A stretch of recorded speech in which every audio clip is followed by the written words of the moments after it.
You're tuned into Capital Jazz TV. I'm your host, Jodine Dorsey, and I am sitting with the first time ever on the SuperCruise, comedian, actress, producer, director. I mean, what else do I call you? Stand-up comic? Like, I should call it all, Miss Alycia Cooper. How you doing? So nice to meet you. I'm good. I'm really enjoying this. Look at the atmosphere that we're in. I mean, we are floating on water right now. Yes, we are on a cloud, literally and figuratively. No, that's right. So this is your first SuperCruise. This is my first. I, for some odd reason, thought you were here before. When I saw you performing, I was like, oh, Alicia's been here before. I swore. I think it was because we were supposed to do it last year and got postponed. So it feels like it's been 2 years. But yeah, I've been waiting for this moment, since last year. This exceeded my expectations, though. It's been so much fun. Any highlights from this cruise that you enjoyed? Highlights. I mean, I love all the entertainment. So much. And Kim and Corinne Bailey Ray are up next. So I haven't even seen them yet. I've seen them. Kim was so nice. He took a photo with us in the Windjammer buffet. I love that. And Corinne Bailey Ray, I went to her Q&A, and she's amazing. But to see them both perform tonight is going to be the highlight. But I enjoyed Eric Benet. I enjoyed his opener, Chrisette Michelle. I've enjoyed every night. And if you can ever get a chance to do one of these, make sure you do. Oh, let me tell you the highlight. Okay. I had to talk and to bump into it. The highlight was I went to the Windjammer like 2 in the morning to get me a snack. Something I need. 2 in the morning, and I hear go-go music. I don't know where it's coming from. I'm just going back to my room. I'm going back to my room. 2 in the morning. And I was like, where is this go-go music coming from? And this was like Thursday night. I go down in the elevator. When it opens, I don't hear it. So I said, oh, it must have been up. I go up to the 14th floor. They are jamming. Partying, the gigging. DJ is getting it. I mean, the best go-go, not the commercial go-go music, the music y'all never heard before unless you came to D.C. Yeah. And I shook a tail feather. I had to take a shower before I went to bed.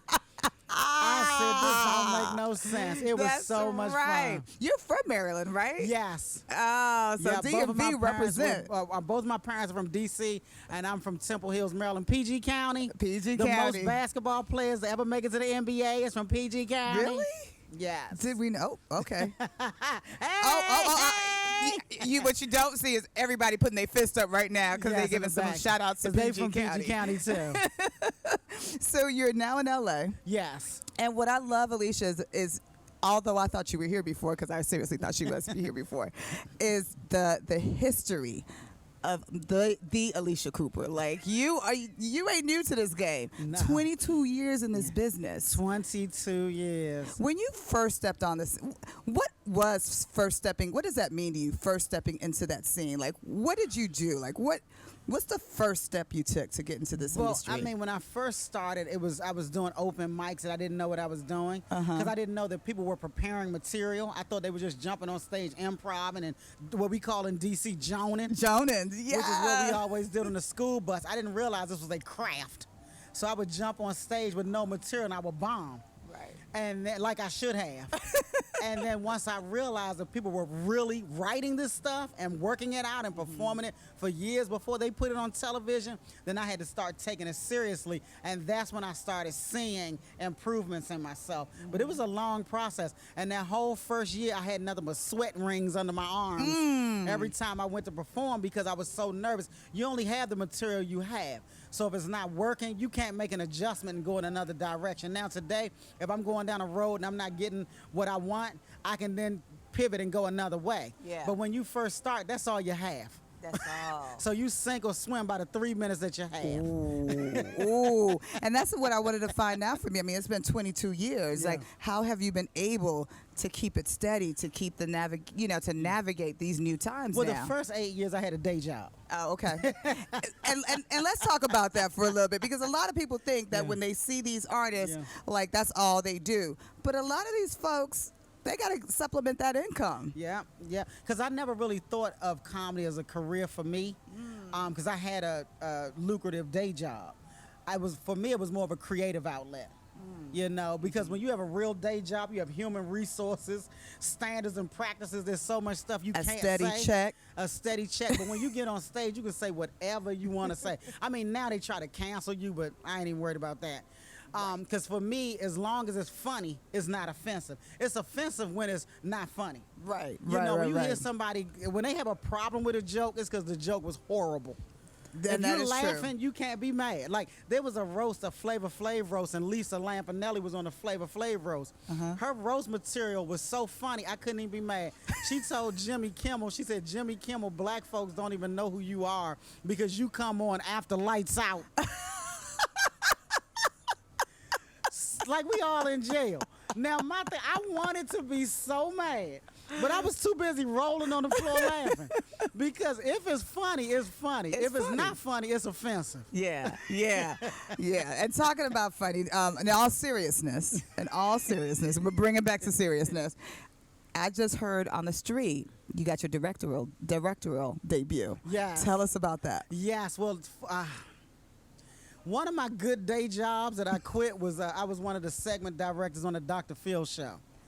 And yeah, so that's how I got into the Directors Guild. But that was because we would do field pieces on the guest. Okay. So it wasn't a narrative where you wrote a script and then people had to act it out and blah blah. And you're telling a story. Yeah. It was more of real people doing what they do in their daily lives. So this was a new challenge for me, was getting a chance to write, direct, and produce stuff that was conceptualized in my head and then put it in. So I've done 3 short films that I've come up with, and then I've done one episodic that another woman came up with called Intersection, about gentrification in Atlanta.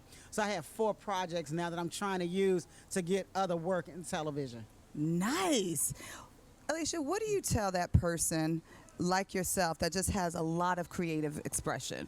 You're a comedian, you're an actress, producer, director. You have so many lanes, all in the entertainment industry, but you have so many lanes. What do you tell that person that feels like they need to be focused on just one thing? Don't let anybody put you in a box, because a lot of the people making the decisions don't even know what's going on. They're in these gilded cages. They're in Beverly Hills and Bel Air. They don't know what's going on down here on these streets, and they'll tell you the craziest stuff. Like, they used to say comedians can't do drama. That's right. That's right. And I remember those days. Don't put baby in a box. If you think about the comedians that have won Oscars for drama, people that won Oscars for drama, they've been comics. Whoopi Goldberg, Monique, Jamie Foxx, Robin Williams, Michael Keaton. All of those people started out as stand-ups, and they're doing the heaviest drama. Now today, Niecy Nash did a little bit of stand-up. I wouldn't call her a comic, but she's naturally funny, and she's killing it in drama. So don't let anybody ever tell you what you cannot do. They have not even met you. And there it is. And there it is. What's next for Alycia? What's next? I'm trying to get a television directorial episode. Like, I would like to direct Abbott Elementary or The Wonder Years, or one of the really good funny comedy half-hour comedy. So that's what I'm working my way towards, is getting my first episode of television. But in the meantime, I'm still doing my comedy. I'm usually at the Comedy Store on Sunset Boulevard on the weekends, and I'm still writing and still just moving my brand forward. Absolutely. And how do people get in contact with your brand? You can get in contact with me on Instagram at Alycia Cooper, Alycia Cooper 2, TikTok Alycia Cooper 3, and my Facebook fan page is just Alycia Cooper fan page. Perfect. Alycia, it's such a pleasure to have you on the SuperCruise. It's been a pleasure just talking with you. Thank you so much. Thank you. This color's popping. Look. I am matching her lip, ladies and gentlemen. I just want you to know I'm about to steal this lipstick from her after these cameras turn off. It's a pleasure. Alycia Cooper, Jodine Dorsey, you're tuned into Capital Jazz TV.